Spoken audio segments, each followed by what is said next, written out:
President Rodrigo Duterte is firing back at Senator Sonny Trillanes. This is the full statement of Mr. Duterte hours after Trillanes' press briefing. Again, the President in his own words. First, Senator Trillanes is on his last term and would have known nothing to lose if he would resign from office, which explains his penchant for always daring President to resign. He actually has no political career after his term in office expires in less than 2 years. It is known in the Senate that Trillanes uses his office to ask for retainers and that this has become a lucrative business for him. This I can say. If Trillanes can prove his allegation that I have amassed 2 billion pesos illegally, or if that bank account under my name has a total deposit at one time of even just $500 million, I will resign as president immediately. This is actually an old and rehearsed issue. I have answered this allegation before I became president. The people have already spoken. They have placed me in the office with 16 million votes.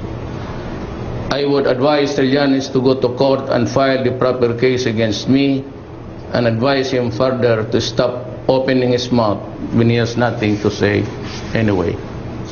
This is amusing how Trillanes came up with this accounting. He even included day-to-day banking transactions of my partner Hanilet. This just shows his ignorance with regards to the regular banking business. The people who have personal businesses must also have forgotten that my daughter Sarah is a lawyer by profession and that she earns from this and that, and she has clients who actually pay for her services and not from illegal retainers which Trillanes is so used to so doing.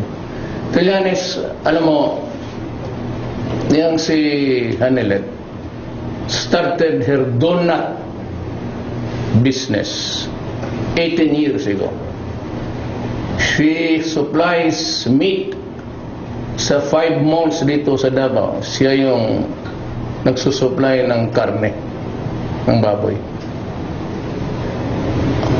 Diyan kalaki ang pera ng babae niya. Matyaga. Hindi kagaya mo ambisyoso.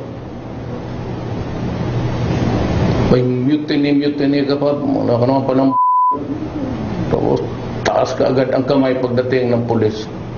Nakakahiya ka. Totoo lang. Kaya kung pamilya mo gutom noon ngayon, huwag mo kaming isali.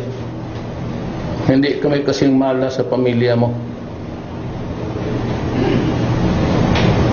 Hindi kami mahirap rin. Tatay ko gobernador noon, may iniwan sa amin. Ikaw, anong naiwan sa'yo? Hangin pati yabang. Tulisan ka, totoo lang.